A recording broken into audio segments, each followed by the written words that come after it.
โอ้วันนี้ชายเวงเลี้ยงข้าว โอ้ถ่ายรูปไหมใส่เบงคนแห้งร่วงถ่ายไหมไม่มีตั้งแต่เกิดแล้วไอ้เหี้ยคนแค่ เดี๋ยว โอ้โหมึงกิน อร่อยไหมชายเวงเลี้ยงอร่อยไหม ยังเหลือใครเรียนไม่มีเลย ชายเวงเลี้ยงอร่อยไหม เฮ้ยกินด้วย หัวร้อน อร่อย ประทานกินเลยสวย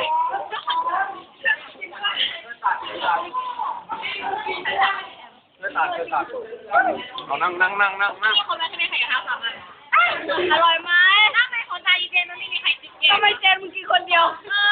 ไอ้นิวเล่นกินแล้วมันนั่งกินสเปียพอขนาดนี้แล้วใครกล้าแย่งมัน ใครไม่ได้จ่าย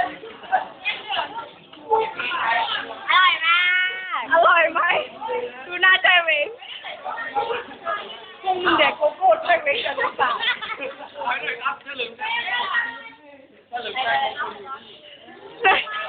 ไม่รอเลยแล้วนั่นก็กินอย่างเดียว ไอ้เด็กแกน้ำตา ดูใจเวงเกี่ยง จะไปบอกที่หลังใช่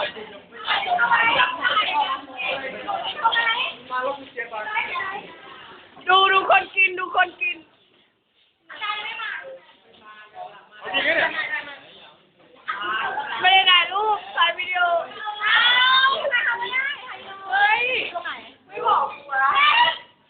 อันนี้ใจกึ่งเฮ้ยไหนๆก็มันก็เลี้ยงแล้วเลี้ยงแล้วร้องแฮปปี้เบิร์ธเดย์ให้มันหน่อยดิเฮ้ย Happy birthday to you จะร้องกูช่วยกูล้างจานไม่ดี มาฮะอะไรเราไหม มันเกิดอีต่อนด้วยมันเกิดอีต่อนด้วยมันเกิดอีต่อนกลับบ้านนี่ เอาไปฝาก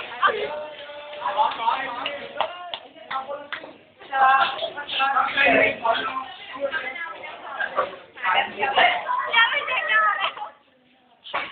สงสารใจเวก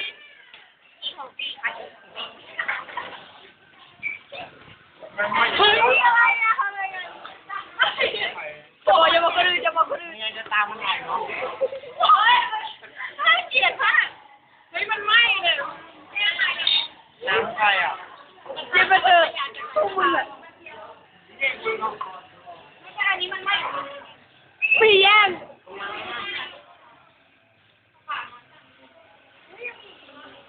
กินแล้วก็มีการคิดทำบาป ใครดีคือใคร กินแล้วดิ อันนี้หมอก บัวมาก ม่วง น้ำกินด้วยลายมือมากเลยร้อน นี่ไงพี่ไทย มาไหมนะมาไปไหมมาถ่ายรูปคนเลยเฮ้ยปลาไม่กินอ้าวใช้เวงไงตัว กระพิงเบี้ยว ใช้เวงกินแล้วใช้เวงกินมาจะ100 บาทมีเงินไม่ใช้เวง มาใส่เงินเป็นยังไงบ้าง ไม่ได้ใช่ไหมก็หมดต่อไว้เท่าไหร่ 20,000 โอ้ไอ้เวนต้องขายบ้านมา เอาจริงขายวัง ขอขายวังกลับบ้านเรา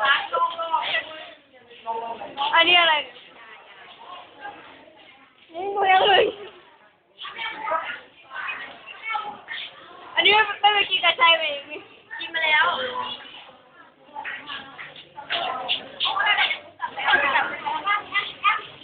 กูชักเมื่อยแล้วก็มึงไม่เหนื่อยกันบ้างเลยไม่เรื่องความกินไม่เหนื่อยแต่ว่ากินได้เสมอไม่สนใจเลยเจ๊แล้วเนี่ย กินดีกว่า